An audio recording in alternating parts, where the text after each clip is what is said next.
On a quatre grands piliers, le corps, le cerveau, les intestins et les hormones. On va jamais aller faire le lien que potentiellement les problèmes de focus que tu as viennent de ton intestin et de ton intestin ça vient de ta prise de masse, tu vois. Pour moi, un des leviers, un des premiers leviers déjà, c'est la santé intestinale et hépatique. Pour moi, tout part de là. Tout ce qui est bonus, donc complément alimentaire, nootropics, peptides, red light therapy, bain froid, etc., ça va juste amplifier ta base. Je suis même pas sûr qu'on a assez d'une vie pour optimiser sa santé. Sakis, j'espère que t'as la forme. Je suis très honoré de pouvoir t'avoir sur le podcast, si on peut dire ça ainsi. Ça va être un podcast, je pense, encore plus deep que les derniers. C'est même pas, je pense, c'est même sûr. Et on va parler de beaucoup de choses, peptides, lumière, comment optimiser, les erreurs que beaucoup d'entrepreneurs font. Ça va être très très cool. Et pour les entrepreneurs qui ne te connaîtraient pas, je te laisse te présenter. Et surtout, la première question directement, c'est qu'est-ce qui fait que tu es devenu passionné de santé? C'est quoi ton histoire un petit peu? Et hâte de savoir le derrière de tout ça. Super, merci Jules pour l'invitation, très content d'être là aujourd'hui. Du coup, moi, pour ceux qui ne me connaissent pas, je suis Sakis, pardon, j'ai 20 ans. Donc un peu comme Jules, j'accompagne les entrepreneurs sur tout l'aspect santé, productivité, biohacking si on peut dire ça, même si aujourd'hui le terme commence à devenir un peu bullshit. Pour mon histoire, moi ça fait 4 ans, 4-5 ans que je suis un gros passionné, caractère un peu obsessionnel de tout ce qui est santé, biohacking, toujours aller plus loin. Moi, ce qui m'a introduit là-dedans, c'est que déjà quand j'étais jeune, j'étais un petit peu en surpoids, on va dire, j'avais une très mauvaise alimentation, ce qui m'a causé énormément d'acné en détruisant mon intestin avec une première prise de masse. On avait parlé avec Jules, c'est un peu l'erreur qu'on fait tous au début. Donc énormément d'acné, gros préjudice moral. Pendant très longtemps, je faisais tout bien, j'ai tout testé, que ce soit la diète végane, la diète manger que des fruits, j'ai un petit peu tout testé par rapport à ça, la naturopathie, tout sauf tout ce qui est Roaccutane, etc. parce que j'en avais toujours entre guillemets peur. Aujourd'hui, c'est une des meilleures décisions que j'ai prises. Donc ça m'a permis de ça, en fait, comme tous les jours, j'avais en fait ce retour de me dire ah ça fonctionne pas, j'ai toujours cette acné là. Tous les jours de chercher, tester, pour ensuite après la faire disparaître. Ensuite, j'ai fait des sports de combat, jiu-jitsu et j'étais un grand passionné aussi. Du coup, je voulais performer au maximum. Donc je voulais tout optimiser, je faisais des compétitions, je m'entraînais 2 fois par jour, donc j'étais obligé de tout optimiser. Et à partir de ça, en fait, je suis devenu un énorme passionné. Et aujourd'hui, c'est de partager un maximum de valeur à partir de ça. Très très cool. Ouais, on en avait parlé par rapport à tout ce qui est prise de masse et je pense que c'est quelque chose que Ouais. beaucoup ont expérimenté aussi. Ah ouais. Et on se rend pas compte de. Généralement, il y a deux personnes.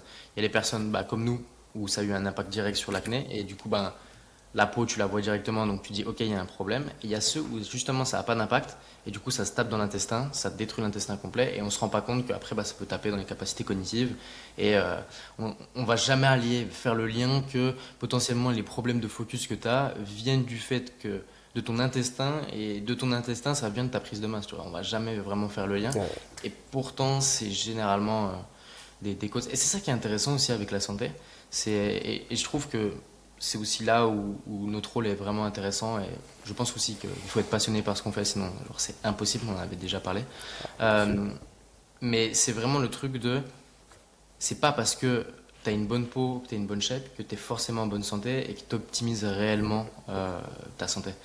Optimiser sa santé, c'est au même titre que biohacking, c'est devenu très bullshit, ça veut tout et rien dire. Le mot optimiser, qui est pourtant un mot ultra fort à la base, ne veut strictement plus rien dire. Et pourtant, c'est vraiment intéressant de prendre en compte qu'il n'y a pas que l'apparence. Et l'apparence, je sais pas c'est quoi ton avis là-dessus, mais l'apparence, certes, est un bon indicateur de bonne santé, mais n'est pas le seul indicateur de bonne santé. Tu peux très bien avoir une peau, parce que génétiquement parlant, t'es pas à même à avoir une peau très fragile, mais derrière ça, tu peux être vraiment en pitoyable santé sur le plan hormonal, sur le plan neuronal, et même au plan des intestins. Dans tous les cas, tout est lié, on en parlera.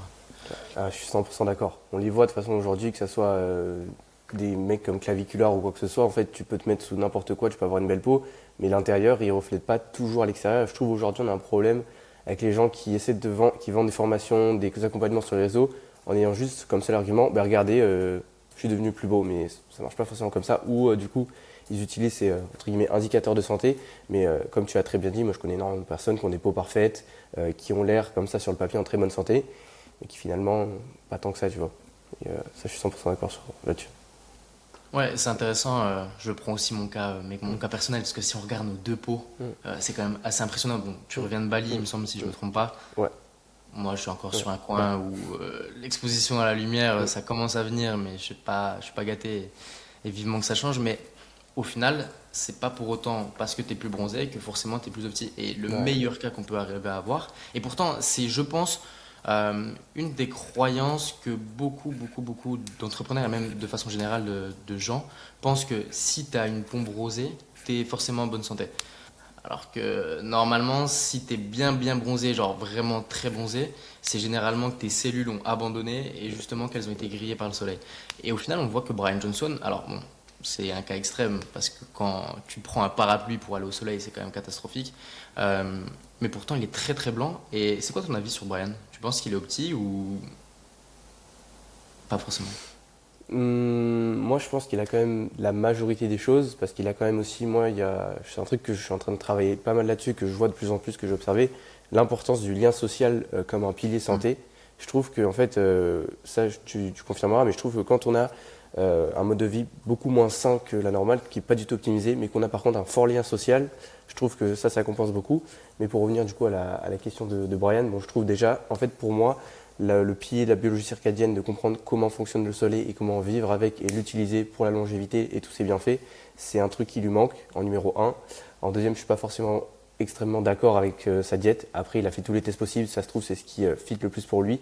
Euh, Après, à voir, parce que je sais qu'il prend des compléments alimentaires pour combler du coup des carences, ce que je trouve bête, parce que pour moi, les compléments, tu me diras si tu as le même avis que moi, mais c'est un outil incroyable.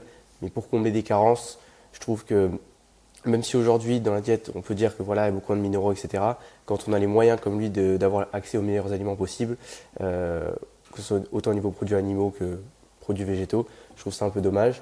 Mais ouais, pour tout ce qui est soleil, etc., je pense que tout est une question d'intensité, de progression, on va dire, de comment on vit avec le soleil.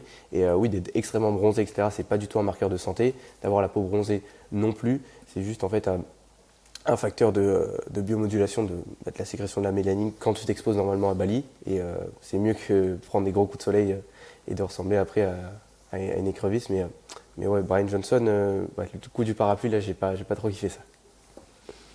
Moi, j'ai trouvé ça Ouais, presque ridicule. Après, ouais, Brian est dans une optique où il est déjà dans un niveau où nous on n'est pas. Le mec il a fait quand même une série sur Netflix, etc. Donc limite j'ai l'impression que sa vie c'est presque une expérimentation. bah, c'est Euh, ça, c'est complètement ça. Ce qui est cool aussi, c'est qu'il expérimente beaucoup de choses cool. Ça, c'est. Ouais. mais après au final il est loin de nous. Mais je pense que tous les coachs santé sur les réseaux qui n'expérimentent strictement rien, qui ont regardé 3 épisodes d'Uberman et qui ont regardé la série la série de Brian Johnson sur Netflix et parce que ils ont pas une si bonne mauvaise peau, ils ont une bonne shape et que ben ils ont aucune compétence nulle part ailleurs, ils se disent ben, pourquoi pas aller sur la santé. Là, je trouve ça incohérent dans le sens où si tu veux te dire expert en santé, déjà, un mec qui dit opti en santé, que ce soit un expert ou un entrepreneur, je trouve ça ridicule. Je sais pas c'est quoi ton avis là-dessus, mais je sais même pas si on a assez d'une vie pour être optimisé. Euh, En fait, on peut aller toujours plus loin. Tu peux aller toujours plus loin, tu peux aller. C'est exactement comme l'argent. Au final, tu fais le milliard, bah, tu peux aller chercher 10 milliards, tu peux aller chercher 100 milliards. Tu vois, ça n'a pas de fin. Et au final, un mec qui est opti, je sais pas si vraiment c'est pas un petit peu un voilage de face, si on peut le dire comme ça. Enfin, Ouais, mais et bon, surtout, peu bah, importe. ouais. Parce qu'être au petit, vraiment, c'est le but, ou le but, c'est de faire vraiment la majorité des bonnes choses. Donc voilà, d'avoir le 20-80 qui te permettent de maximiser en fait pour tes objectifs, donc de travailler de manière vraiment efficace, enfin, au niveau sportif, pareil, enfin vraiment tous ces aspects-là. Parce qu'être 100% optimisé comme un Brian, etc., ouais, on peut faire un concours de celui qui vraiment a zéro toxine dans sa vie, qui a comme Brian zéro microplastique dans ses couilles, tu vois, mais bon, ça on s'en fout un petit peu. Le but c'est de quand même réussir à vivre dans un monde moderne comme ça, et en fait d'avoir les ressources nécessaires pour contrer, entre guillemets, toutes les toxines environnementales qu'on a, tu vois. Mais les gars sur Instagram qui disent expert en santé, déjà personne n'est expert. La santé, ça c'est un truc que j'apprends de plus en plus, c'est que déjà, tu te diras dans un an, il y a des trucs que je pensais il y a un an, je trouvais ça complètement débile. Et toujours ça change, personne à la vérité. La santé, c'est quelque chose qui fluctue beaucoup. Il y a des études qui sortent, il y a des tests qui se refont. Il y a des Mm. choses qu'on pensait il y a 100 ans, aujourd'hui, c'est plus du tout la même chose. Et c'est pour ça qu'en fait, il faut juste se dire, en fait, tu le vois, en fait, plus quelqu'un dit je suis expert en santé, plus tu sais qu'il connaît rien, en fait, parce que les gens qui ont vraiment creusé, ils se rendent compte qu'ils connaissent rien, en fait. On connaît rien, tu vois, il y a trop de trucs à apprendre encore. Bah, puis derrière ça, c'est que, Ouais. à l'inverse d'un mec qui est expert en marketing, le marketing, c'est des grands piliers. Il y a des règles, il y a des règles absolues et ça, tu dois être expert là-dedans. C'est clair, c'est tangible. Mais la santé, c'est propre à chacun. Ouais. Euh, il y a des grandes règles, il y a des grands piliers, il y a des composantes. On a tous un intestin, on a tous un cerveau. Ça, on est bien d'accord, on a tous les mêmes composantes, etc. Par contre, après, sur les protocoles qui vont être mis en place et sur quel pilier on va avoir le plus gros ROI, ça, c'est propre à chacun. Donc, un mec qui est dit expert en santé et qui va te sortir les mêmes protocoles, et c'est pour ça que j'ai un gros problème avec les experts en santé qui font des formations school vidéo. Il n'y a aucune personnalisation. Comment c'est possible de proposer la même chose à un mec de 15 ans qu'à un mec de 27 ans? Il y en a un, il joue à la play toute la journée et l'autre, il est entrepreneur. Ça n'a aucun sens. Et ça revient à la même chose que tu me disais par rapport au complément. C'est comme dire, pour le stress, il faut prendre X ou Y complément. Il y a des compléments qui sont ultra performants, mais tu peux pas dire, prends ces compléments-là si tu stresses. Euh, Déjà, ça n'a aucun sens parce que c'est basé sur quoi? J'en ai fait une vidéo il y a 2 jours sur quoi tu te bases, sur quelles données biologiques tu as pour justement justifier le fait de prendre ça. Et puis derrière ça, les compléments par rapport à ta question, ouais, c'est un amplificateur pur et dur. Euh, c'est là où par contre, je trouve que il y a quand même des règles absolues. C'est que tu as les piliers. Les piliers, on ne pourra pas aller à l'encontre, c'est toujours les mêmes pour tout le monde. Le sommeil sera toujours meilleur que les compléments pour tout le monde. Celui qui te dira qu'il peut dormir 4 heures et que son sommeil est optimisé, ce n'est pas possible. Donc il y a quand même des règles absolues. Par contre, derrière, dans les faits, peut-être que la nutrition sera plus opti, on aura un plus gros ROI par rapport au sommeil avec quelqu'un. Et à l'inverse, ça se trouve, ce sera l'activité sportive ou ça sera l'exposition à la lumière. Euh, mais typiquement, peptides, on pourra en parler, compléments, on peut en parler, c'est des amplificateurs. Typiquement, les peptides, si on regarde, c'est juste des acides aminés qu'on va aller chercher à booster. Euh, donc, si tu regardes aller booster de la merde, bah, tu vas juste avoir de la grosse merde. Et c'est exactement pareil dans tous les aspects. Si tu dors 6 heures et que tu passes à 9 heures, mais que la qualité de ton sommeil elle change pas, ça changera rien. Tu dormiras 9 heures de merde et tu seras encore plus fatigué. Ah, 100%. Ce que je disais, en fait, l'autre jour, je crois, j'avais fait un post sur ça, dire que pardon, tout ce qui est bonus, donc complément alimentaire, nootropics, peptides, red light therapy, bain froid, etc., ça va juste amplifier ta base. Mais si ta base, Mm. comme tu dis, elle n'est pas du tout solide, il n'y a rien, en fait, ça va amplifier quelque chose de très faible. En fait, du coup, tu auras zéro ROI. Et c'est pour ça que plein de gens disent oui, mais ça marche pas. Oui, c'est l'effet placebo, machin. Et c'est qu'en fait, ils n'ont pas fait du coup les basiques. Ils veulent directement aller au truc stylé, flashy, un peu trendy. Et ils ne voient pas directement les résultats. Mais ouais, ça 100%. La santé, il faut être quand même Mm. très marathonien dans l'approche, parce qu'en vrai, c'est quand même très long. Euh, à moins qu'après, derrière, tu veux aller sur des court-circuiter le système, à vouloir se mettre sous testo ou je ne sais quoi, mais sinon, ça reste quand même très long. Et, et justement, ceux qui promettent pardon, que tu peux faire des trucs de ouf en 3 mois, c'est juste une aberration totale. C'est impossible. Il y a quand même des process, il y a quand même toute une mise en place. Rien que déjà la partie récupération de données pour avoir de la data sur laquelle se baser, ça prend pas 5 secondes. Euh, que tu le veuilles ou non, tu as déjà un process de 2 3 semaines. Donc les mecs qui te disent qu'en 90 jours, tu peux changer de vie dans n'importe quel aspect, c'est impossible. Impossible. Ah, ça, je suis 100% d'accord. Ça, mec, y en a, en fait, ils veulent aller trop vite. Et quand il y a une asymétrie comme ça au niveau des résultats, c'est qu'il y aura toujours une asymétrie au niveau des downsides. C'est impossible. Sinon, en fait, il y aurait une pilule magique et ça serait pas possible. Tu vois. Mais ce qui est cool après avec ça, c'est qu'aujourd'hui, c'est sûr qu'on peut aller plus vite avec tout ce qui est, par exemple, au niveau de l'intestin. Je donne un exemple.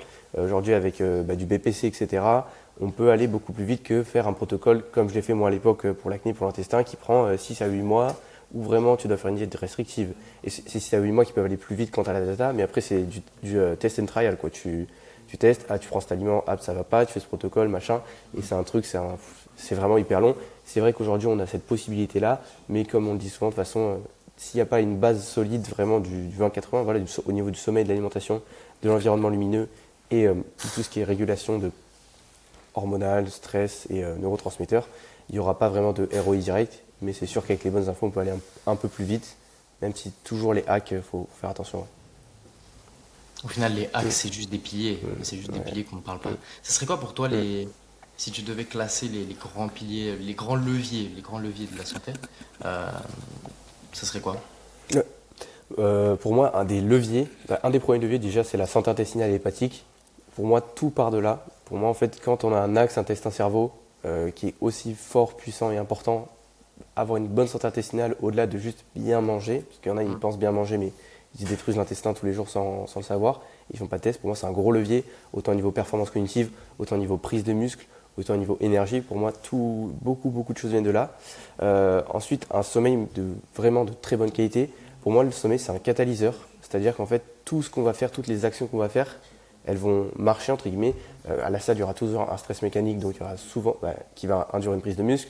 Manger correctement sera toujours un bonus en plus. Et ce sommeil-là, s'il n'est pas là, il y aura des petits résultats. Et s'il est là, par contre, il y aura de très grands résultats. Et s'il n'est pas là, il y aura aussi peut-être des downsides.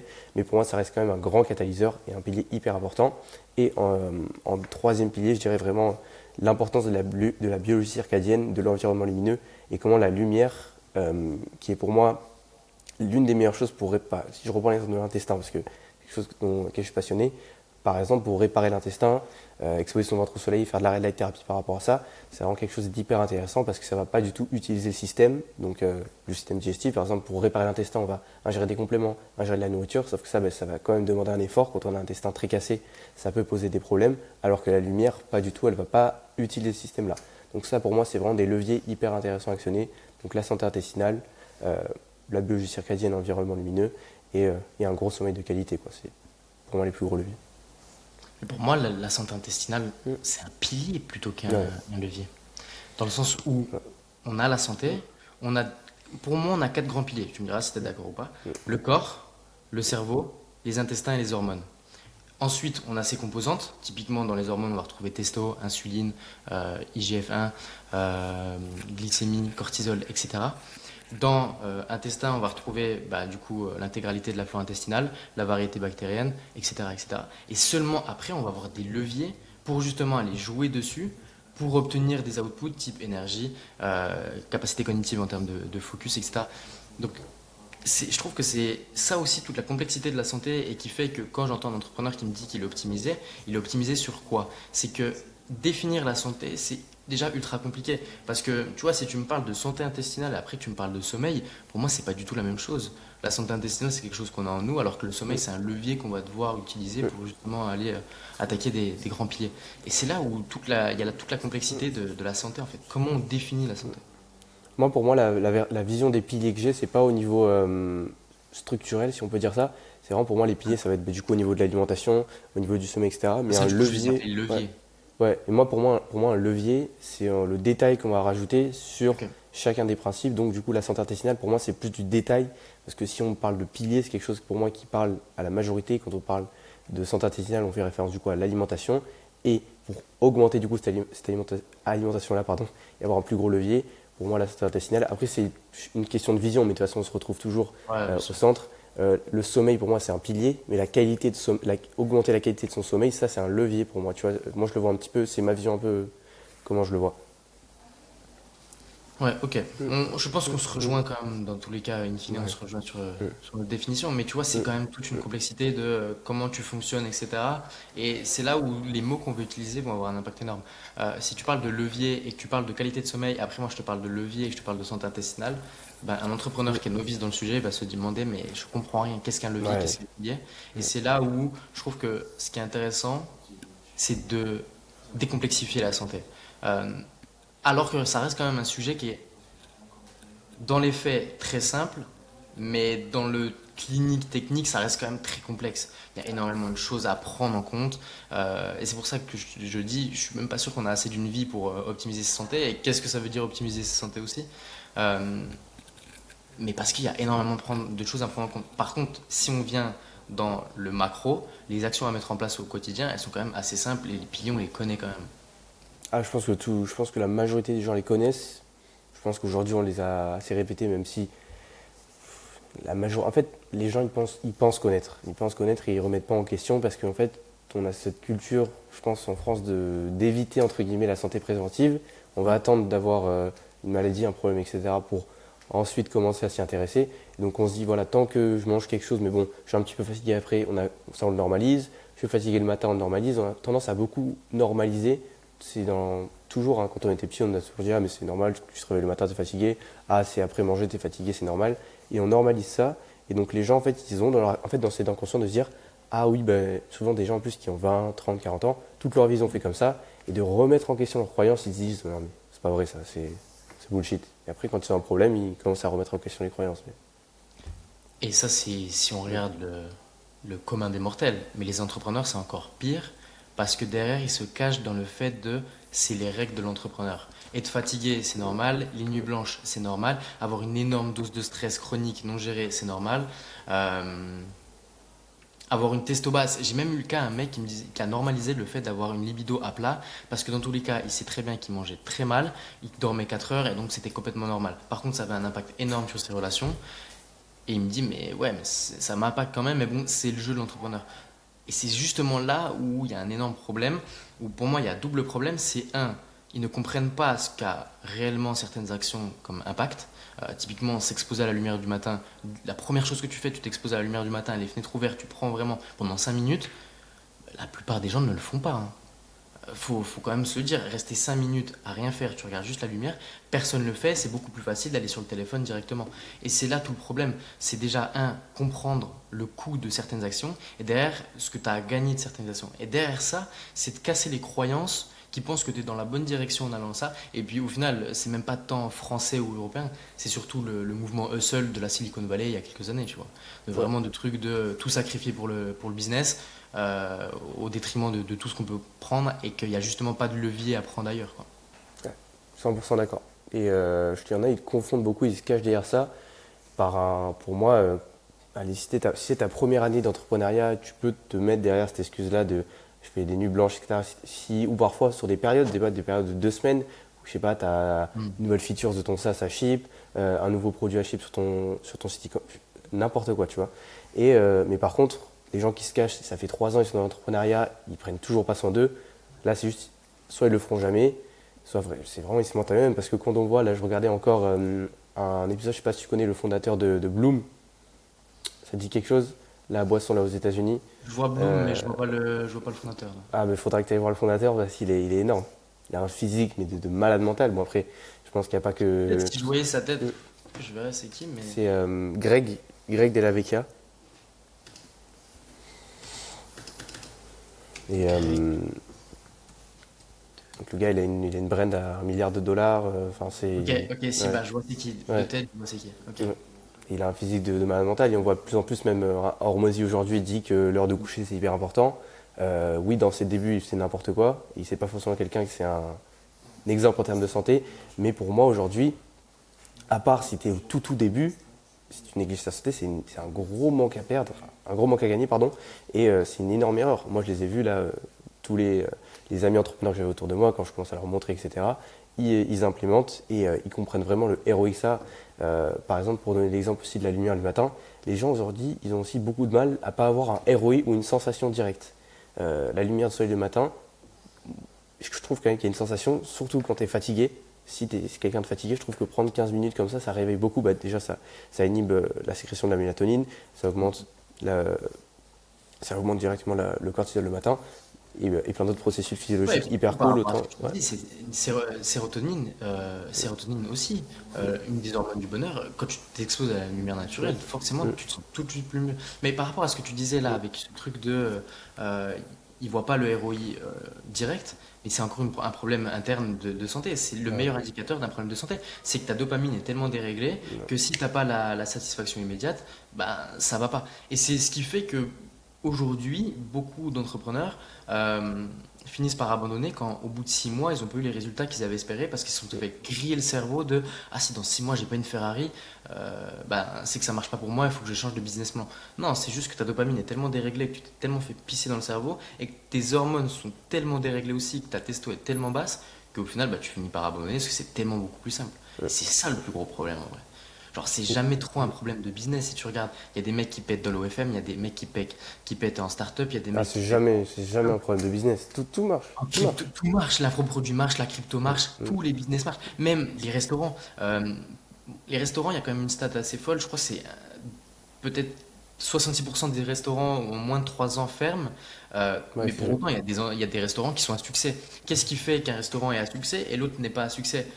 Est-ce que c'est toujours la faute de ah non mais c'était pas le bon moment et lui s'était implémenté avec plus de cash à la base ou c'était bah, j'ai pas eu assez de créativité parce que mon cerveau est complètement grillé pour trouver justement le concept qui allait vraiment marcher. J'ai pas mis assez d'efforts et assez de volume pour être certain que ça pourra pas échouer. Et en fait c'est ça le problème, c'est ce manque euh, de plaisir différé Mm. pour le plaisir immédiat. 100%. Et pour revenir en termes de levier, là, du coup, ça me vient, mais du coup, pour moi, faire très attention et garder vraiment comme si c'était le dernier des trésors, sa dopamine, vraiment la maximiser, la garder au maximum, ça, c'est Ouais. un énorme levier. Ça, aujourd'hui, un entrepreneur qui contrôle cette dopamine, qui sait l'utiliser et qui, en plus, après, prend des composés qui permettent d'éviter sa recapture, de la garder, d'augmenter sa ligne basale, etc. Et là, pour moi, c'est quelqu'un qui est invincible parce que la dopamine, ça a une action autant sur la motivation, autant sur la capacité d'exécution, autant sur la clarté mentale. C'est pour vraiment être, pour moi, être dans Limitless, être Bradley Cooper de Limitless, c'est juste être un crack de la dopamine. Ouais, et encore une fois, moi j'ai encore même une autre vision de ça, c'est que là, tu sais, on essaye de classer en termes de ROI. Mais pour moi, la santé, c'est la seule métrique que tu dois voir avec une vision horizontale. C'est-à-dire, c'est pas euh, sommeil, puis après nutrition, puis Ah, après la 100%. dopamine, c'est ultra puissant. Parce qu'en fait, tu te rends même compte que simplement le fait d'avoir du shampoing, du gel douche ou dans des bouteilles en plastique où tous ces métaux lourds, perturbateurs endocriniens qui sont complètement invisibles, ça a un impact sur tes hormones, hormones un impact sur la partie cognitive par cette liaison neuro-hormonale. Et donc, au final, les métaux lourds, c'est pas quelque chose que tu dois prendre en compte dans 6 mois, un an, quand tu auras optimisé ton sommeil. Parce que ça a déjà un impact maintenant sur ton sommeil. Si tu veux optimiser ton sommeil, tu dois prendre en compte maintenant. Et donc, c'est ultra intéressant de voir cette vision horizontale, mais au lieu de je débloque, puis après je me passe à ça, c'est plutôt vue horizontale, on sait exactement tout ce qu'on met en place et on y va crescendo semaine après semaine. Bien évidemment, si là tu commences à vouloir optimiser au niveau de la respiration, tu veux tout optimiser en termes de neurotransmetteurs, en termes d'hormones, forcément le commun des mortels qui a un business ou peu importe, il pète un câble et il abandonne. Y aller quand même crescendo et y aller step by step, mais par contre avoir une vue horizontale de tous les piliers ne doivent pas être débloqués après qu'on ait optimisé un, parce que dans tous les cas ils sont tous liés et s'influencent tous en permanence. Ça, je suis d'accord. Moi, j'ai plus une vision, on va dire, pyramidale, dans le sens où, oui, la base, c'est important. On la voit de manière Ouais. horizontale avec tout ça. Et ensuite, pour moi, c'est pour ça que j'aime bien voir ça comme ça. Oui, par contre, quand tu as cette base-là que tu as optimisée tout en même temps, tu vas pas commencer par le sommeil et ensuite l'alimentation. Par contre, ensuite, quand tu as débloqué ça, d'aller chercher avec du coup du bonus. Ouais, Pour moi, j'ai gamifié un peu le truc de se dire, ok, j'ai cette base-là. Maintenant, tout ce qui est complément, peptides, red light thérapie, tel test, etc. ou tel protocole, là ensuite pouvoir les débloquer. Moi j'ai plus cette vision-là. moi, je pense pas que c'est des visions qui peuvent se dissocier, c'est des visions Ah qui non, non, sont ça se ultra rejoint similaires. totalement. Mais c'est. Ouais. Ouais, je suis complètement d'accord. Mais ce qu'on est bien d'accord, c'est que tu peux pas te mettre sous peptide si t'es déjà pas optimisé sur les bases, ce que tu Ah disais si, justement. tu Tu peux peux, pas. mais juste tu n'auras pas Mais ça n'a aucun t'auras pas les sens. résultats escomptés. Parce qu'il y en Mais a même, plein, il y je en a plein trouve qui le font. Et desservir. après, moi je pense que quand même tu peux, dans le sens où aujourd'hui, tout ce qui est biorégulateur, tout ce qui est, si on part sur un peu sur les peptides, etc., on voit par exemple des claviculaires ou comment il s'appelle déjà, souches, des gens qui sont sous des très gros protocoles au niveau hormonal, donc sous Tren, Anavar, Roaccutane, qui sont aussi sous tous ces traitements-là, et avec du coup un stack hyper puissant. Donc souvent, Beclav, il avait essayé, j'avais vu, donc la cérébrolysine, il me semble qu'ils ont essayé Épitalon, Pinaléon. Donc ça permet, entre guillemets, de balancer ce côté, même s'il y aura toujours un côté beaucoup plus négatif. Je pense qu'aujourd'hui, c'est pour les gens aussi qui ont beaucoup de moyens, mais c'est possible, entre guillemets, avec un stack par contre très conséquent qui coûte beaucoup d'argent et qui aura toujours un downside et qui ne sera pas tenable sur le long terme. Là, on le voit claviculaire, on ne sait pas s'il va pouvoir redevenir stérile, enfin fertile un jour, mais je pense que c'est quand même possible. Après, pour le commun des mortels, comme tu le dis, avoir un mauvais sommeil, etc., tu peux prendre n'importe quel compound, ça va pas forcément, il y aura rien en fait. Ouais, après là, t'as pris des cas extrêmes, Ah oui. type claviculaire, tu vois. Mais c'est le même principe dans le business, tu vois. Si par rapport à ce que tu disais, je suis complètement d'accord, mais on voit qu'il y a quand même une limite. Si tu commences à recruter des experts dans ton équipe alors que tu n'as même pas encore fait une seule vente, tu peux, Mais ça n'aura aucun Mm. sens, ça n'aura aucun intérêt. Peut-être que si tu recrutes le meilleur des setters, il va arriver à potentiellement décrocher un ou deux appels. Mais si tu fais pas de contenu, tu Toi, n'as rien t'as juste prouvé pas, encore, toi, bah, t'as tu juste pas l'exposeras volume. pas et tu seras au même stade. Donc, sur le papier, tu peux, mais ça n'a aucun sens. C'est exactement comme les Mm. peptides. Pour moi, les peptides, les compléments alimentaires, tous pour moi, c'est des amplificateurs purs et durs. C'est-à-dire qu'ils vont venir amplifier des bases qui sont déjà solides. Et par contre, là, le cocktail parfait, c'est base, faux amplificateur. Bah forcément, enfin, c'est littéralement des intérêts composés. Enfin, tu as les intérêts composés des bases répétées chaque jour. Plus après, tu viens les amplifier. Et oui, Ouais, au final, c'est les intérêts composés. C'est-à-dire que plus tu avances, plus après, du coup, ça va prendre de l'ampleur et fait boule de neige derrière. Et c'est exactement. là où, par contre, ça devient méga puissant. Ah là, c'est là que ça devient une grosse dinguerie. C'est pour ça que les gens, ils veulent toujours griller les étapes, en fait. Mais Ouais. en fait, s'ils attendent, euh, pas 3 mois du coup, mais plutôt sur du 6, 12 mois, même si en 3 mois, il y a pas mal de choses actionnables, parce que souvent, en fait, il n'y a pas Ouais, des bien choses sûr. à rajouter, mais surtout beaucoup, beaucoup de Hmm. choses à enlever. Ça, c'est un truc aussi, en fait, les gens veulent le. De toute façon, ça, c'est un truc très générique, on va dire, mais les gens veulent beaucoup rajouter des choses, pensent qu'il leur manque quelque chose, alors qu'en fait, ils font déjà beaucoup de choses mal, et en fait, retirer toutes ces choses, ça leur ferait gagner déjà du temps et des années de vie, je pense. Ouais, 100%. Enlever avant de rajouter. Mais puis, Mm. encore une fois, c'est complètement normal. Si tu rajoutes sur de la merde, bah, t'as juste une couche de plus de merde. Enfin, ça va Ouais. cacher, ça va. Ouais, à la limite, c'est presque ça, tu vois. Euh, Si tu commences à faire des skincare, etc., mais que à l'intérieur, sur le plan hormonal, sur le plan de l'intestin, c'est pas bon, bah, au final, ça va juste cacher la misère, mais ça va pas résoudre le problème à la souche. Et c'est là où c'est intéressant ce que tu dis, c'est vraiment ce truc de supprimer, aller justement à la base, et après, on va justement ajouter des choses.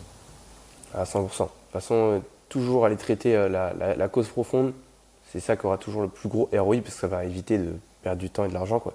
De faire la skincare et après on prend Roaccutane, après on prend doxycycline et du coup après il faut refaire un traitement antibio. Et en fait, le seul problème depuis le début, c'était juste un intestin qui était cassé, souvent, dans la majorité des cas, pas tout le temps. Il y a aussi, comme tu dis, le plan hormonal à prendre en compte. Mais ça, l'acné, c'est un gros sujet. Ça, je pense que c'est la maladie du siècle, si on peut dire ça. C'est un truc qui, en fait, c'est ce que je disais, j'en parlais la dernière fois. C'est pas comme la salle de sport où en fait tu vas à la salle, même si tu t'entraînes quand on a trop de balles, tu auras quand même des mini résultats. Alors que Ouais. l'acné, tu peux tout faire bien, et on le voit souvent, les gens qui font tout bien. Moi, j'étais le premier, c'est ceux qui ont les pires résultats, j'ai l'impression. Et ça, c'est. Et souvent, qui vont tout bien, en fait, ils font pas vraiment tout bien parce que du coup, ils essaient d'optimiser sur une base qui est pourrie, comme tu dis. Et in fine, la seule solution à ça, c'est de traquer.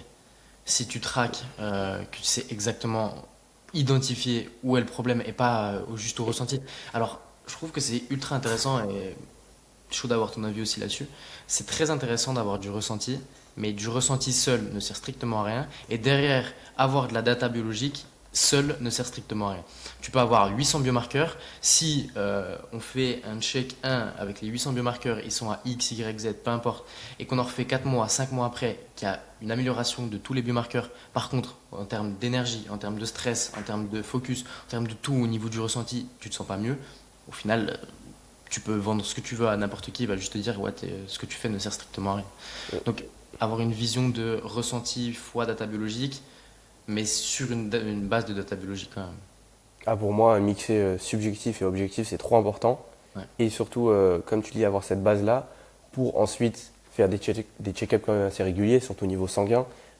Tous les 6-8 mois, c'est vraiment un truc vraiment important pour voir déjà est-ce que tu fais, ça continue à marcher. Est-ce que Mm. c'était juste parce qu'il y a beaucoup de gens aussi, et ça c'est un peu mon problème avec les gens qui vendent, bon je m'éloigne un peu, mais la diète carnivore, toutes ces diètes-là, des diètes véganes qui disent cette diète a changé ma vie.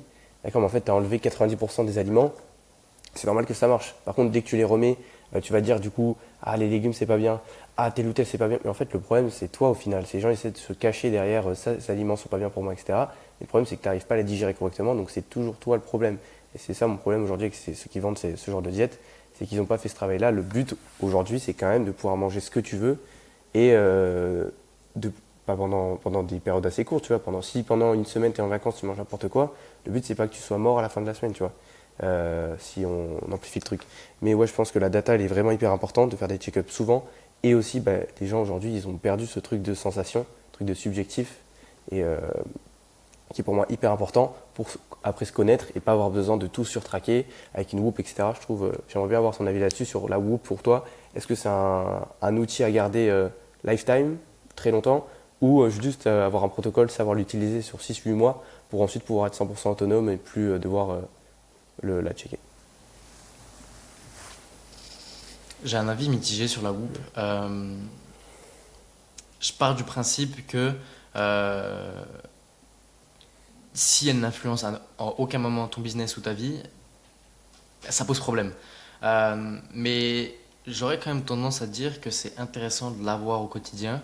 Euh, Si tu mets en place des protocoles et que tu mets en place des actions, pour quand même avoir quelque chose de permanent sur quoi te baser. Parce que typiquement, tu fais un check-up 1 et tu le refais dans 4 mois, bah, tu as quand même une latence de 4 mois pour savoir si potentiellement ça marche. Alors que du coup, c'est-à-dire pendant ce laps de temps de 4 mois, bah, le seul truc que tu as, c'est ton subjectif. Et le subjectif sur 4 mois, ça veut tout et rien dire. Tu peux penser que tu vas dans une bonne direction, au final, tu vas nulle part. Après, la Whoop n'est pas le truc le plus fiable, mais c'est au même titre que Oura, Garmin, ça reste quand même des outils qui sont pas fiables à 100%, et là, le ressenti est intéressant. Mais je dirais quand même que la Whoop, alors, j'ai à aucun moment, je trouve à aucun moment que c'est intéressant de l'utiliser par jour, de regarder même chaque jour les datas. Par contre, sur une vue hebdomadaire, tu as mis des actions en place qui étaient différentes de la semaine d'avant et avoir la Whoop, parce que la Whoop c'est intéressant. Si tu regardes, si tu comprends un petit peu les schémas et comment ils arrivent à leur data, c'est que des calculs. Donc typiquement, si tu modifies un petit peu les calculs, tu peux arriver à des trucs encore plus cohérents. Typiquement, leur moniteur de stress, il est catastrophique. Il est basé sur des calculs de merde. Et typiquement, si tu refais le calcul un petit peu plus intéressant, tu arrives à des datas qui sont un peu plus intéressantes aussi. Donc moi, je dirais qu'avec un bon protocole et un bon process, tu peux agir avec sans que ça devienne une contrainte et que ça devienne juste du lifestyle pur et dur. Ok, ok, je vois. Parce que moi, j'avais un avis plutôt dans le sens où quand tu testes des nouvelles choses, que ce soit au niveau, pour revenir, du coup, si tu testes un nouveau peptide, un nouveau complément, une nouvelle routine au niveau du sommeil, au niveau un nouvel environnement, etc., de checker par rapport à ça pour voir les fluctuations. Si ce que tu fais vraiment, c'est un impact ou si c'est nul. Mais s'il n'y a pas forcément d'énormes changements d'environnement, etc., moi, par exemple, j'en avais une avant, mais j'ai churn parce que déjà, j'aime pas trop avoir un truc au poignet à part une montre. D'avoir deux montres, ça me gênait un peu. Mais comme tu as dit, je pense que c'est important quand même de traquer du coup hebdomadairement, pas tous les jours. Il y en a qui comprennent pas ça, ils checkent tous les jours, ah, est-ce que j'ai bien dormi ou pas. Mais je trouve quand même que quand on est vraiment très sensible à tout ce qui est subjectif, donc quand je dis subjectif, c'est est-ce que tu te lèves le matin, tu as full énergie, tu te lèves vraiment de ton lit de manière sans réveil, surtout quand on est Ouais. entrepreneur, ça, c'est un truc pour en parler. Mais je trouve qu'avoir un réveil quand on est entrepreneur, c'est ça, j'aimerais bien avoir son avis là-dessus parce que pour moi, je trouve que si on n'a pas d'horaire fixe, pourquoi avoir un réveil quand c'est possible de se réveiller naturellement tous les jours à quasiment la même heure? Je trouve ça incroyable. Et ouais, j'aimerais bien avoir son avis là-dessus. Moi, je pense que le réveil est nécessaire au début pour réguler justement le rythme Ah, circadien. 100%. Et au moment où tu te réveilles avant même, genre 5-10 minutes avant le réveil, tu le coupes. Par contre, moi, je suis anti-réveil iPhone et son. Au niveau des réveils avec du son, je suis contre absolument. On sait que sur les 45 premières minutes de la journée, on a justement un pic de cortisol naturel pour justement nous réveiller. Si dès les premières secondes de la journée, tu te fais direct détruire par justement un bruit qui est juste tout sauf naturel après le fait que tu as été en silence pendant 7h30, 8h, c'est complètement horrible. Et là, par contre, sur le plan neuronal, c'est catastrophique. Donc, moi, j'aurais plus tendance à dire, tant que ton système nerveux, non, ton rythme circadien, pardon, n'est pas régulé à 100%, tu utilises ta Whoop et tu la laisses vibrer. Et là, le vibrer, je trouve que personnellement, moi, je le vis bien. Quand j'avais comme mon réveil, ça vibre, tu mets un double tap, tu te lèves et on n'en parle plus. Donc, moi, je dirais sur une période très court terme, avec un objectif justement de réguler le rythme circadien, ouais, pourquoi pas avoir un réveil, mais pas tous les types de réveils. Ouais, je vois, 100%. Parce que ouais, moi, la Whoop, j'ai détesté quand ça vibrait. Mais après, le rythme circadien, en vrai, en 3-4 jours, souvent. Après, Ouais, peut-être comme les gens, ils oublient, ça on pourra en parler aussi, de bloquer les lumières bleues le soir. Moi, je parle beaucoup à beaucoup de gens qui me disent ah, mais le soir, j'arrive pas à dormir, pensée ruminante, etc. Ils arrêtent de travailler direct, et direct, ils vont dormir. Et ils étaient sur le PC sans rien, comme ça, full lumière, le soir avec tout éclairé. Et ensuite, ils vont dormir, ils ont full dopamine. Donc là, la production de mélatonine est complètement morte. Et ils se demandent ouais. après pourquoi ils n'arrivent pas à dormir. Bah, franchement, j'ai eu le cas avec un client qui me disait ah, mais c'est très compliqué pour moi de mettre en place une routine le soir parce que j'aime bien avoir mon téléphone, c'est un petit peu mon moment détente de la journée. Et ça, c'est catastrophique. Euh, comment le téléphone peut être justement. Et encore une fois, on peut revenir à ce que tu disais par rapport à la dopamine. Et là, je suis complètement d'accord avec toi sur l'importance de la dopamine.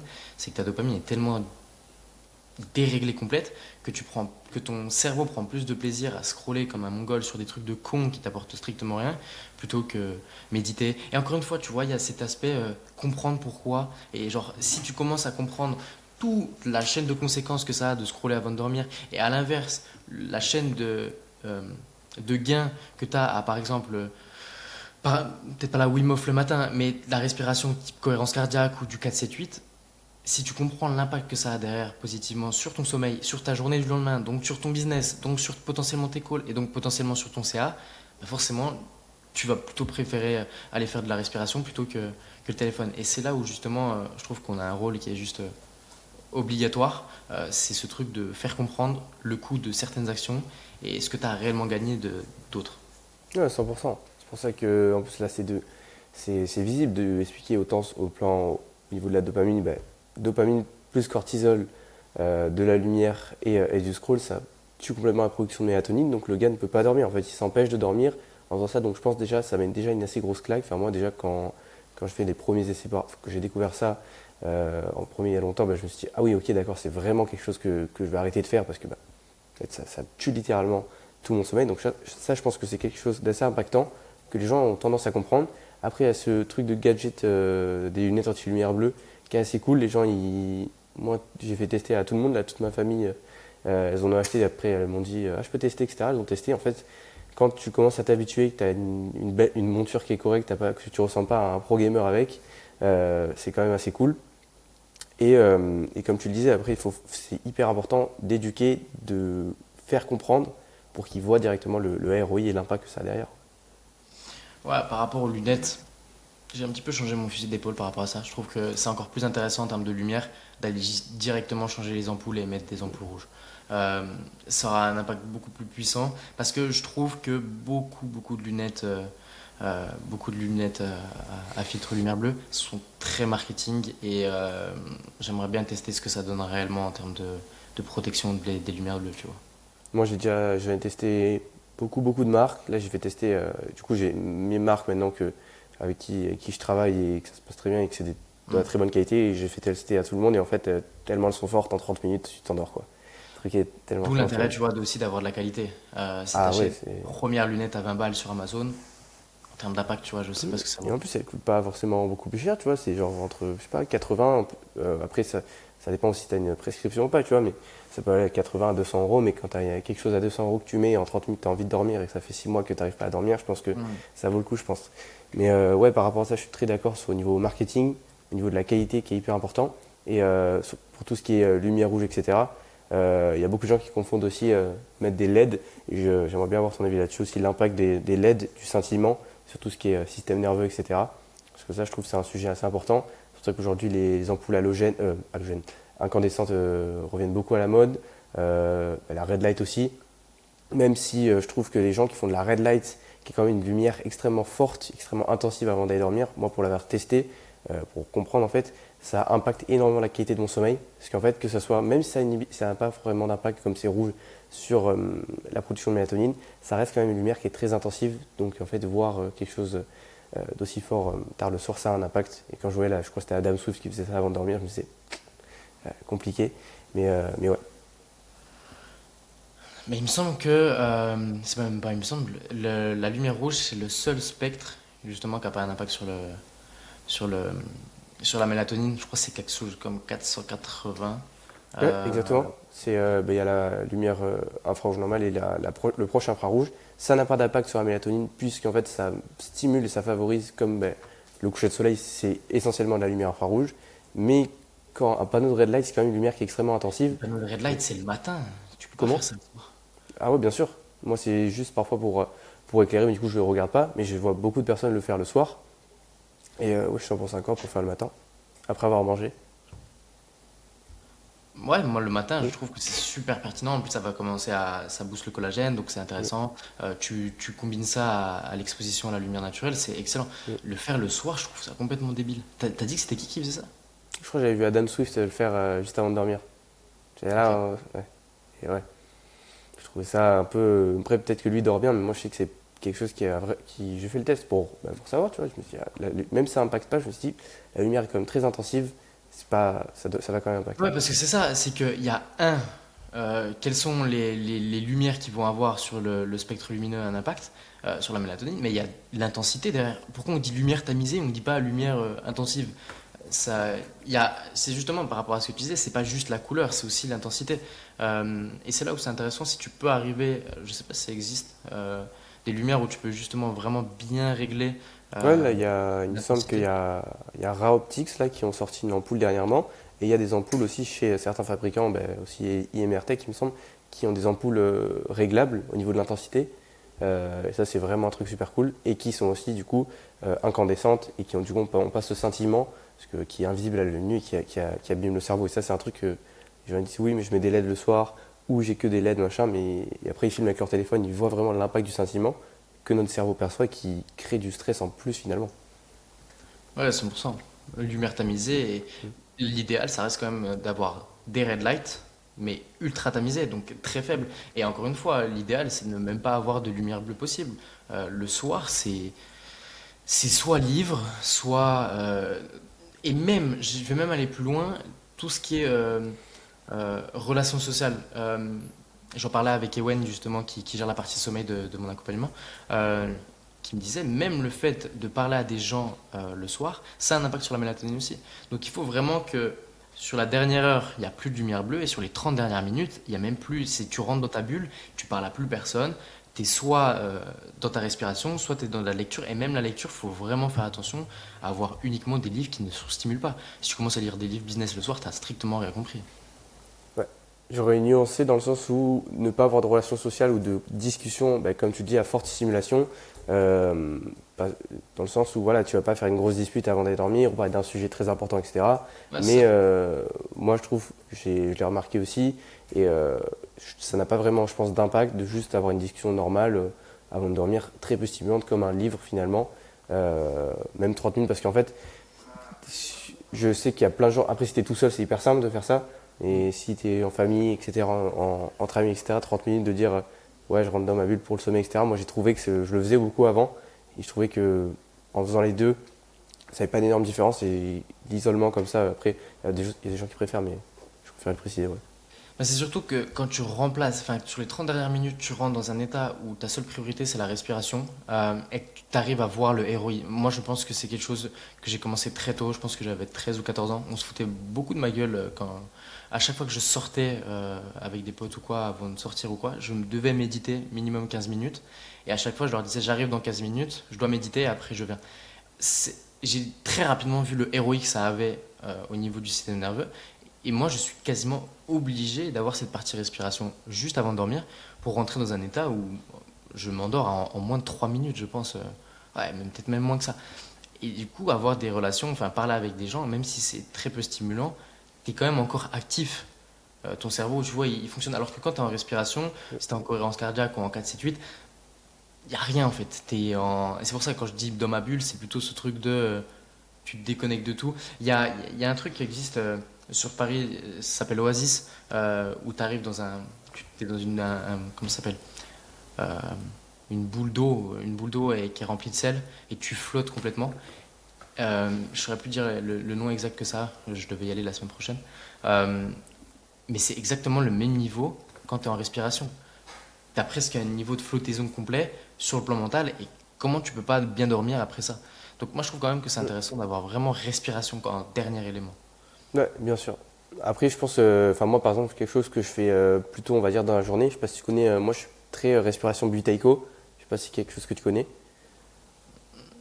Comment tu la différencies de la Wim Hof? Parce qu'il y a tellement de noms, moi, moi je parle beaucoup en Wim Hof ou en Ouais, hyperventilation. Wim Hof, ça va être un peu plus différent, on va dire, parce que c'est sa pratique spécifique.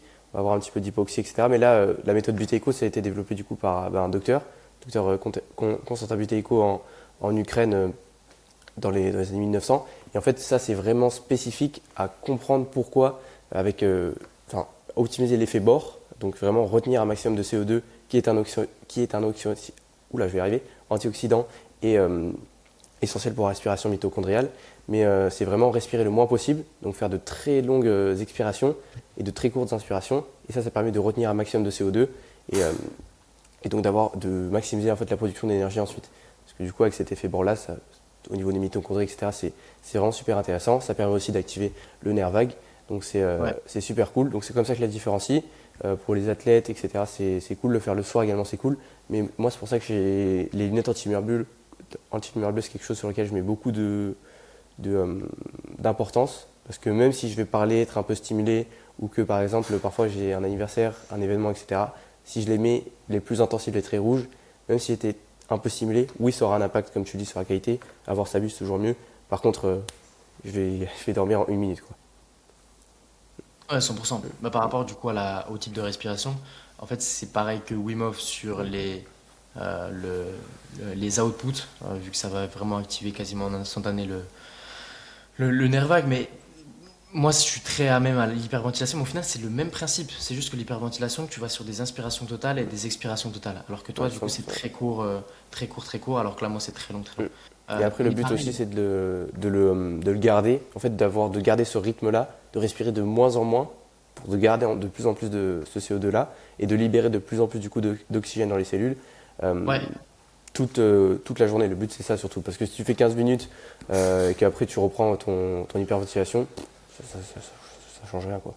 Ouais, 100%. Et c'est là où c'est très important de bien respirer. On se rend pas compte à quel point une mauvaise respiration, tu vois, c'est encore ce que tu disais par rapport à enlever des choses avant d'en rajouter. Bah, déjà, regarde si tu respires bien. Respirer, ça a un impact énorme. Sur le plan cognitif, naturellement, je pense que c'est un des plus gros héros. Le fait de mal respirer, ou en tout cas c'est un des plus gros blocages. Si tu respires mal, ça peut plomber une journée, ça peut plomber énormément de choses. Tu as le brouillard. Alors quand on parle de brouillard mental, je pense que la respiration est le plus gros levier immédiat pour se sortir. C'est trop trop puissant. Et il y a tellement de types de respiration. Bien évidemment, tu ne feras pas la même respiration le matin que le soir. Il y a des respirations qui vont être méga tournées méditation et qui vont vraiment te calmer. Il y en a d'autres qui vont en termes de mitochondries et de production d'ATP qui seront juste excellents. Euh, mais en fait, on devrait être en permanence être en hyper présence par justement la respiration. Et c'est ça qui manque aussi. Tu vois, alors là, on peut rentrer dans un côté spirituel, mais le fait d'être hyper présent par la respiration, c'est ce qui fait que tu peux closer plus, ce qui fait que tu peux être plus incisif dans ton contenu. Ce truc de toujours être là et derrière le fait d'avoir lu Le pouvoir du moment présent d'Eckhart Tolle, c'est surtout biologiquement l'utiliser par la respiration. 100%. Et je sais pas si tu connais, du coup, c'était très respiration. C'est un gars sur Insta qui s'appelle Bazed Ethos. Je crois qu'il a 350 000 Ouais. abonnés. Lui, il a un SaaS, enfin, du coup, une application mobile pour la respiration. Et je l'ai rencontré à Bali, du coup, ce gars. Et en fait, lui, il a une méthode spéciale parce que lui, du coup, il a une histoire aussi très forte. Il a un gros accident, il me semble. Il était à l'hôpital, il n'arrive plus à se faire soigner. Et grâce, du coup, à la respiration, bon, il y a un peu de storytell, je pense, mais quand même, je Ouais. pense que ça a Ouais, changé mais sa vie. peu importe, Ouais. ça doit être- Et du coup, lui, il parle beaucoup d'hypoxie, de comment ça augmente l'hormone de croissance, etc. Il fait beaucoup ça. Il y a aussi des méthodes comme la vortex méthode, ça s'appelle. Et pour tout ce qui est clarté mentale, etc. Ouais. C'est un truc pas à faire le soir, du coup, de bien différencier. Mais je suis 100% d'accord sur l'impact de la respiration. Et au final, tu vois, ça fait 52 minutes qu'on tourne et au final, on arrive à un truc où ben, on connaît un petit peu tout. Les bases, on les connaît. Elles vont pas changer. Mais maintenant, il y a quand même un impact. On a vaguement parlé. Et c'est là où justement, je diabolise pas les relations sociales parce que c'est quand même très important. C'est justement l'importance des relations sociales sur, par exemple, les neurotransmetteurs type du bonheur. En termes d'acétylcholine et de sérotonine, les relations sociales, c'est trop important. Comment tu peux expliquer que des gens arrivent à vivre en moyenne 110 ans alors qu'il y a dans d'autres pays où ils vivent jusqu'à 60 ans? Et au final, ben, c'est tout le sujet des zones bleues. Et moi, j'avais pris le cas en Sardaigne et j'aimerais beaucoup, beaucoup y aller et justement aller voir ce que ça donne. C'est quoi justement leur secret de longévité. Mais en fait, on se rend compte que les relations sociales ont quand même un impact énorme. Qui dit relation sociale stable dit stress régulé.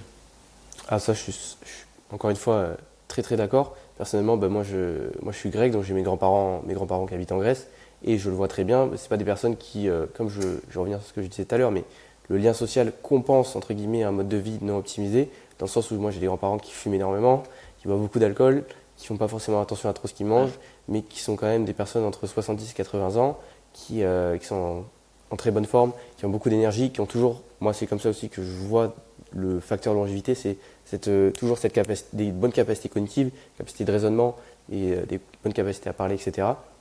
Après, toujours d'avoir les deux ensemble. Et pour revenir sur les zones bleues, je trouve que c'est un peu un terme marketing dans le sens où il y avait Mao Brut, par exemple, même si je ne suis pas d'accord avec tout ce qu'il fait, mais il était quand même allé en Sardaigne et dans plusieurs zones bleues, à Okinawa également. Et voir déjà que les zones bleues c'était beaucoup avant. Okinawa c'était une population qui mangeait beaucoup patates douces, du porc, etc. Aujourd'hui c'est une diète qui est beaucoup plus très riche en huiles végétales et qui font plus forcément attention. Pareil en Sardaigne, pareil en Grèce dans, je sais plus, c'était quel île, je crois que c'est Naxos, je sais plus, mais, ou en Crète. Mais ça change beaucoup. Aujourd'hui les zones bleues ça existe toujours, les gens vivent toujours si longtemps, mais quand on va vraiment dedans, moi je suis allé dans les vieilles familles, etc., pour les grands-mères, machin, ils font pas autant attention qu'on le pense, et c'est pour ça que je pense que le lien social est,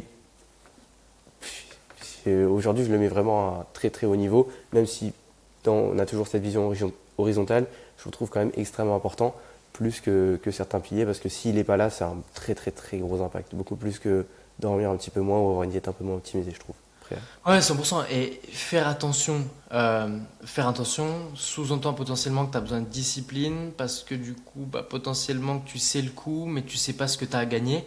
Et derrière, en fait, si tu comprends qu'est-ce que tu as à gagner de faire certaines choses et à l'inverse que tu as à pas faire certaines choses et que même t'écoutes aussi ce que un petit peu les forces naturelles te montrent, bah, tu arrives très rapidement à te rendre compte que quand tu respires bien profondément, que tu as le nez vraiment avec des bonnes respirations et que ça oxygène directement ton cerveau, tu te sens mieux, que le soleil te permet de te sentir mieux, que quand tu as des relations stables, bah, tu as moins de stress. Et au final, tu vois, c'est aussi ce truc de... C'est pour ça que je disais vraiment ressenti et données biologiques, parce qu'en fait, tu te rends très rapidement compte que ce qui fait que tu vas être vraiment performant dans ton business, c'est si tu t'entends... Typiquement, si tu ne t'entends pas avec ton filmmaker, tu t'entends pas avec ton setter, tu t'entends pas avec tes équipes, comment tu veux qu'elles performent? C'est impossible. Et pareil, si quand tu es un ordi, ça part en guerre totale, bah, du coup, tu vas aller rentrer dans ton ordi et surtout ne jamais l'éteindre. Donc, du coup, bah, impact la lumière bleue et au final, bah, tu détruis ta santé. Et c'est là où il y a un truc qui est quand même assez fou, c'est que la santé peut être soit un cercle vertueux magnifique, où tu peux vraiment faire des trucs bah, un peu comme le fantasme de Bradley Cooper dans Limitless, et à l'inverse, un cercle vicieux énorme, bah, au final, comme dans le film, tu as vraiment le avant-après, de avant c'est un cercle vicieux énorme, et tu as la fin, un cercle vertueux. Mais ce qui a changé, il n'y a pas grand-chose, c'est limite ouais, des forces naturelles, il force plus rien, mais juste son cerveau a unlock. Et typiquement dans le film, si on regarde, c'est pas tant rajouter des choses, c'est plutôt débloquer des parties de son cerveau qu'il a déjà, mais qui sont obstruées. Donc c'est ça qui est vraiment intéressant, tu vois. C'est vraiment ouais. débloquer. Et Unlock. pour revenir sur les équipes, etc., je trouve, bah, pour sortir cette fameuse phrase-là, même si aujourd'hui on l'a un peu détruite, mais voilà, on est la moyenne des 5 personnes avec qui on traîne. Donc j'aimerais bien avoir ton avis sur l'importance que tu mets, bah, du coup toi tu as toute une équipe autour de toi, d'avoir des personnes qui elles aussi ont un peu les mêmes idées, pas forcément qui sont 100% optimisées, de faire tout parfait, etc. D'avoir quand même cette conscience niveau santé. Moi je sais que j'ai beaucoup de mal à travailler peut-être avec quelqu'un qui s'en fout complètement de sa santé, qui fait n'importe quoi et qui est obèse, tu vois. Bien évidemment. Bah, j'en parlais justement avec Robin qui gère la partie activité sportive. Ce n'est impossible de travailler avec quelqu'un qui est gros parce que derrière le non-verbal, c'est surtout que tu n'as pas fait les actions pour. Donc si toi, tu n'as pas fait les actions pour toi, que tu sais qui sont bonnes pour toi, comment tu veux justement que le mec fasse confiance à ce que tu fasses les actions pour lui? En fait, le non-verbal, c'est un truc trop important, donc l'apparence, c'est juste obligatoire. Et puis même, après, moi, j'ai eu la chance de... Là, aujourd'hui, je pense que littéralement, j'ai une équipe d'Avengers et avec qui je vais avancer sur le très long terme. Euh, Parce qu'on a tous la même vision, ils sont tous alignés avec là où je veux qu'on aille. Euh, et derrière ça, c'est surtout que bah, tu peux pas recruter des personnes qui ne sont pas compétentes dans leur domaine, tu vois. Et du coup, par ça, ça vient par, un, les compétences, mais aussi le non-verbal. S'il y a une dissonance complète entre ce que tu prônes et ce que tu montres, bah, il y a un problème. Si tu vois, tu fais 55 kilos et que tu parles, si tu es coach sportif ou tu parles de comment le plan musculaire va avoir un impact sur le cognitif, bah là, tu es un putain d'imposteur. Et c'est ça qui me pose problème. Après, bien évidemment, il y a toujours des niveaux et il faut faire confiance. Si tu as 19 ans, tu peux pas avoir à un moment donné le niveau d'un mec, ça fait 15 ans qu'il est en optimisation. Parce qu'il y a 15 ans, moi, le perso, j'avais 4 ans, donc fallait optimiser ma santé quand j'avais 4 ans. Mais je me demande si du coup on n'était pas même plus optimisé quand on était enfant. Exposition à la lumière, aucun cortisol, enfin, si ce n'est le cortisol régulé complètement avec le pic le matin. Et au final, ben, si tu reviens, genre, il y a même des trucs. Et c'est là où, encore une fois, on peut dédiaboliser la santé et la rendre vraiment très simple. C'est que les enfants sont peut-être même plus optiques que la plupart des entrepreneurs, tu vois. Ouais, 100%.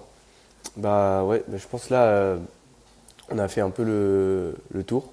Je pense là, on a parlé de On pourrait parler pas mal de peptides, choses. on pourrait Ouais, parler compléments. ouais, Mais j'aimerais bien faire ouais. une fois que j'aurai fait mon feedback Ouais, je sur pense qu'on refera un épisode entier ça pour en serait parler. vraiment intéressant de faire un épisode uniquement peptides. Typiquement, je suis allé voir par curiosité ce matin sur YouTube tous les sujets, toutes les personnes sur le marché FR qui parlent de peptides. Et il y a de la belle merde et il n'y a pas Ah, grand-chose qui est c'est vraiment intéressant. c'est horrible, c'est horrible. Vraiment, vraiment C'est une cool de horreur. faire un vrai podcast si on balait tous les peptides Mm. vraiment intéressants. Qu'est-ce qui pue la merde? Et toujours sur le même principe qu'on les a expérimentés avant. Parce que on en a parlé hier, un mec qui prône quelque chose qu'il n'a pas fait, c'est le même registre qu'un coach de coach, la nouvelle mode. Le mec, il te dit qu'il va faire passer de 10K à 100K, mais lui est à 20. Il y a une dissonance qui est énorme. Mm. Donc il faut absolument expérimenter, et c'est justement ce qu'on cherche à faire. Et je sais que je m'entends très bien avec toi parce que tu es sur la même longueur d'onde par rapport à ça, sur 100%. l'expérimentation. Mm. La connaissance est obligatoire, bien évidemment, mais toujours L'expérimentation, c'est trop important. connaissance, C'est foi, c'est plus expérimentation. important. Trop important. Mm. Sakis, je te remercie. Je pense qu'on a coché la case l'objectif de début, d'avoir un podcast vraiment deep. Dans tous les cas, ce sera sûrement le premier d'une autre série Une longue série, ouais. on pourrait même parler de tellement de choses, notre tropique, et aller Ouais. vraiment dans les détails sur pas mal d'autres choses. Donc je te remercie, et puis bah, le podcast Ouais. sortira sûrement 3-4 jours après.